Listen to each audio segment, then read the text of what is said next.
bit, and they would get out and they would do the same thing over again. Right? So I was frustrated. I was arresting them and I wasn't curing their addiction by any means. So the other part that bothered me is that a couple of the people that I arrested actually asked me for help. So here we have a street level addict who's addicted to crystal meth or to crack cocaine, who has been arrested and who says to me, the arresting officer, you know what, I'm tired of this lifestyle. I want to kick this habit. Can you help get me to detox? Can you help get me a treatment, a bed or something like that? And they asked me, and I really had no answer for them. Like, I didn't know what services were available. I don't think there was very many. I didn't even know what telephone number to call or anything. So that was very frustrating for me as a police officer because I'm not a bleeding heart liberal. In fact, I'm fairly conservative in my outlook, but I became a police officer to help people. And here's somebody that was asking me for help, and I really had no help to offer them. So there were also a couple of big events that caught my eye. Both of them took place in Vancouver. The first is when Willie Picton, the pig farmer, was arrested.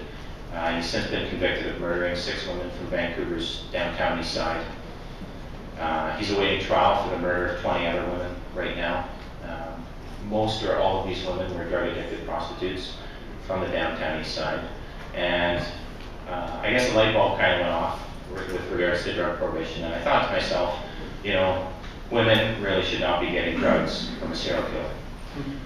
So, and then the other part of that I thought about was that women should not have to prostitute themselves on the street in order to fund a drug addiction. I think what that does is pushes those women to the very margins of our society and puts them in a place where they're very vulnerable, right? And I think there's probably a reason why Picton chose those women.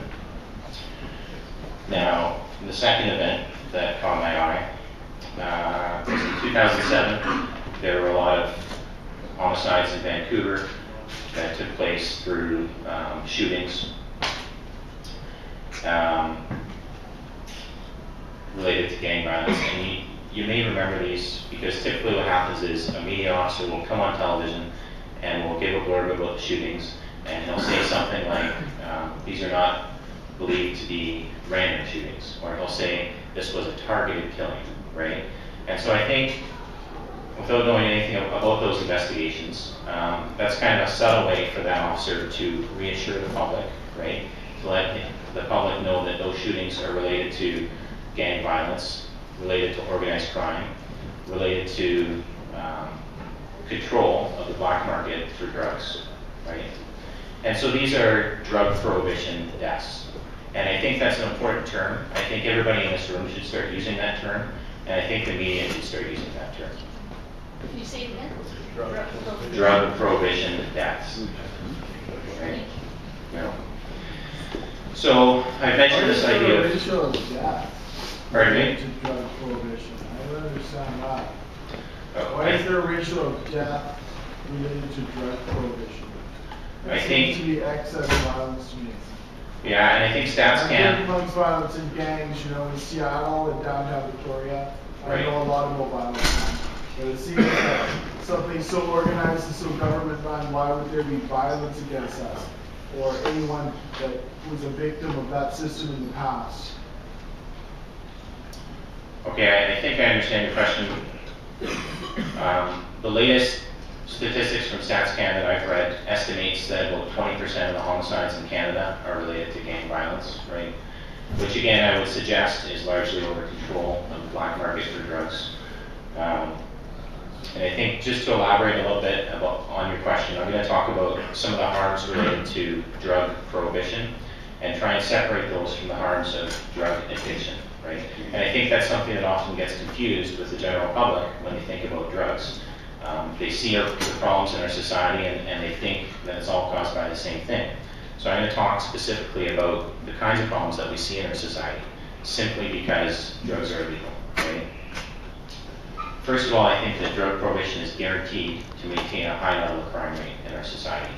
And we can divide that crime roughly into 2 groups.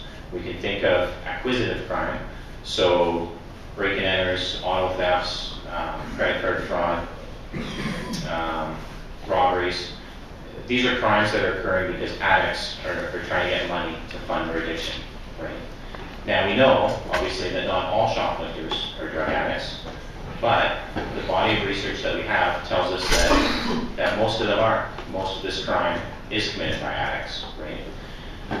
And then the second category of crime would be related to the production and distribution of illegal drugs.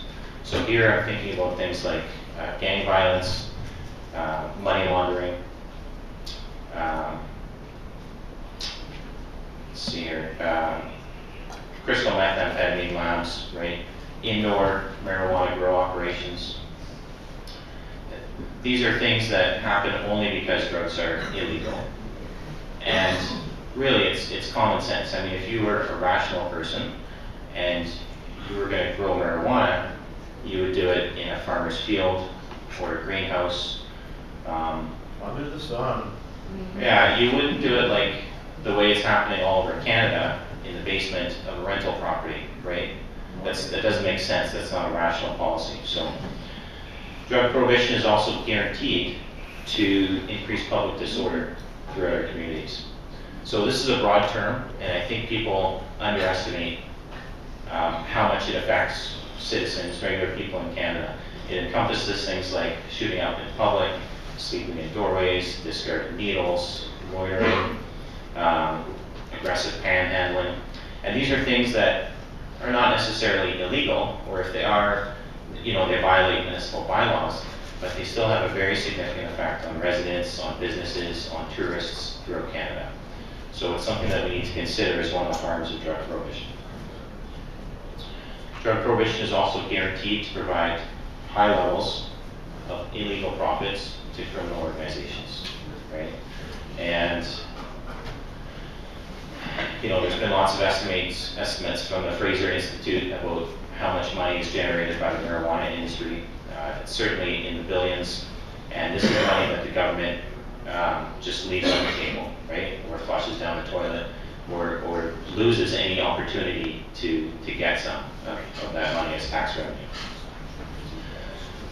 Drug prohibition is also guaranteed to ensure that users of minor drugs come into contact with a supply chain that provides more dangerous drugs, right? So here I'm thinking about things like... What are dangerous drugs? Pardon me? What are dangerous drugs in your opinion? Well, it's open to opinion, but I would say that dangerous drugs are ones that have a high potency and have high addictive qualities, right? And have very pronounced effects, right? So I'm thinking about coke, heroin, crystal meth would probably be my top three, right? So a marijuana dealer, alcohol. A marijuana dealer might also sell cocaine. An ecstasy dealer might also sell crystal meth. And ideally, in a post-prohibition era, you would want to find a way to separate those two markets, right? So maybe you go to the marijuana store to get your marijuana, or you grow it for your own personal use. But the cashier at the marijuana store isn't going to try and upsell you with the cocaine. So if you're a heroin addict, right, maybe you can go to a doctor and get a prescription for that, right, and consume that in a safe and supervised setting. So that's one way to separate those two markets. And I know you really had a question. Yeah, I got a question. My question is considering the amount of money that we actually invest in cracking down like marijuana and grow ops and all of that stuff, how much money is actually being spent to crack down all the other stuff?